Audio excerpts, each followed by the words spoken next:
Hello, everyone, and welcome to episode 5 of Create This Book 2 by Moriah Elizabeth and me. Today is going to be a very, very exciting day. I have 3-page spreads that I'm going to be doing. I'm very excited to see what the prompts are. Before I begin, be sure to like and subscribe, and let's see what I can come up with.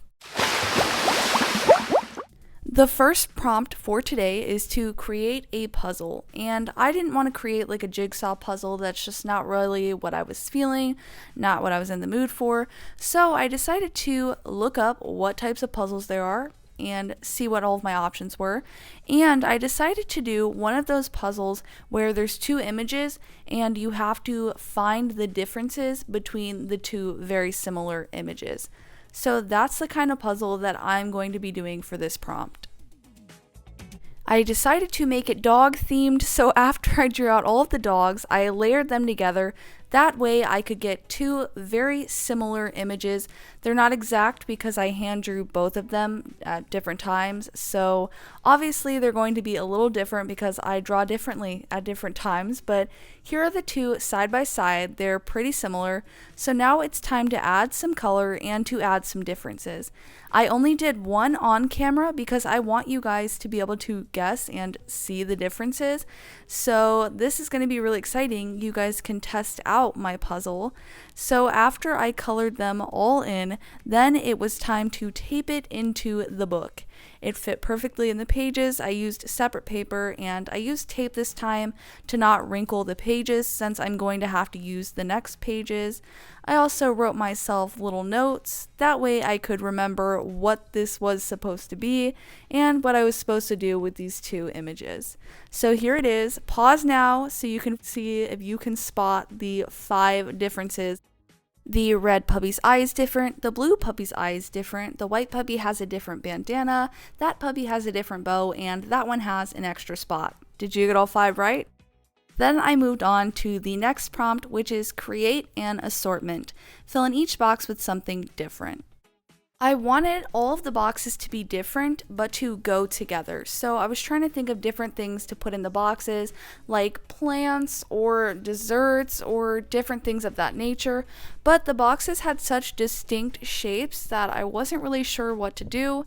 And then I had an idea to do a whole bunch of different types of mushroom designs in each box.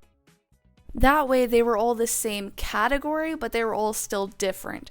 So I just sketched them all out first, and then I decided that I wanted to go in with a marker and some pens to add some different line depths and to add more dimension and contrast in the art.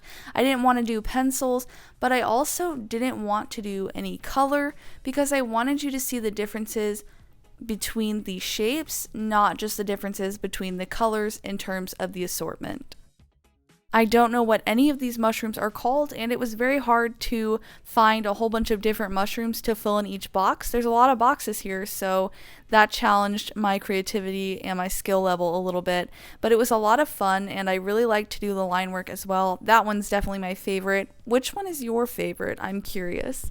And now it's time for the final prompt today, which is to create word illustration. So for this one, she gave the example of using the word hot and making it look like flames. So I kind of went with that idea and wanted to make 2 different word illustrations that are opposites of each other. So the first one that I did is ice. And for that, I wanted to make the word look like ice so that way it would fit in the prompt. So I made the letters all icicle-y and gave them kind of blocks like ice cubes have, and then I colored it in, and for this one I used the world's most famous marker, probably Sharpies.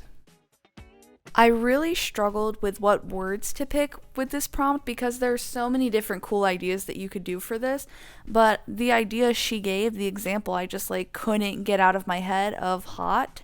So I was thinking hot and cold, and I kind of ended up just doing fire and ice, which I guess the opposite of fire is water, people usually say, so I don't know, but ice and fire don't mix well either, so it's fine. It works really well still. So I started coloring them in, and I did a couple of different shades of blue for the ice to give it a little more dimension and to show that it had shadows and corners and different, well, that it was 3D. I wanted it to look 3D, so that's how I did it, by layering different colors together. And once all of the colors were done, I decided to cut it out, and I don't really know why I did that. I could have just left it in the paper, but I think because this paper was a different color than the paper in the book, I wanted to cut it out so it fit on the page better and looked a little nicer.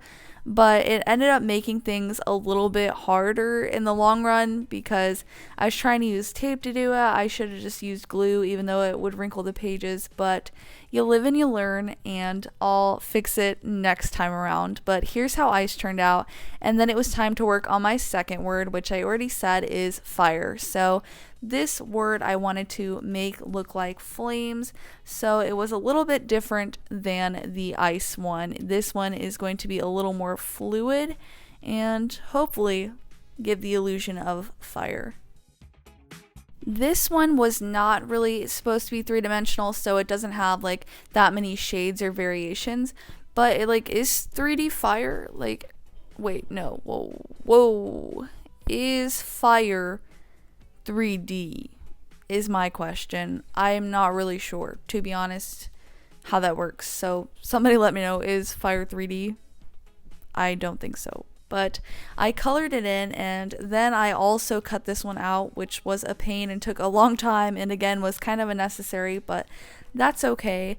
And after I finished coloring it in and added a bit of yellow to add some different colors in there, I needed to clean off my area, so I kind of just, wiped that all away for now and put it onto the floor for me to deal with later. And then it was finally time to put these final word pieces into the book. So I put in the ice one with some tape, and I cut off the little scrap pieces that were hanging out, and then I did that with the fire one as well, which was kind of a pain to glue down straight, but I got it eventually. And I also added a little more tape just to keep everything secured to the book. And this is the final word illustration page with fiery fire and icy ice. This is the final spot the difference page, which turned out really cute, I think. I love all the different dogs, and I like that I made a Clifford looking dog. And I also really love how the mushroom page turned out with the assortment as well. I think they all turned out really well. Let me know what you guys think in the comments down below. Please be sure to like and subscribe if you haven't already. I've had a lot of fun with these prompts. Thank you guys so much for watching. There's a new episode out every Tuesday, and thank you guys. I'll see you in the next one.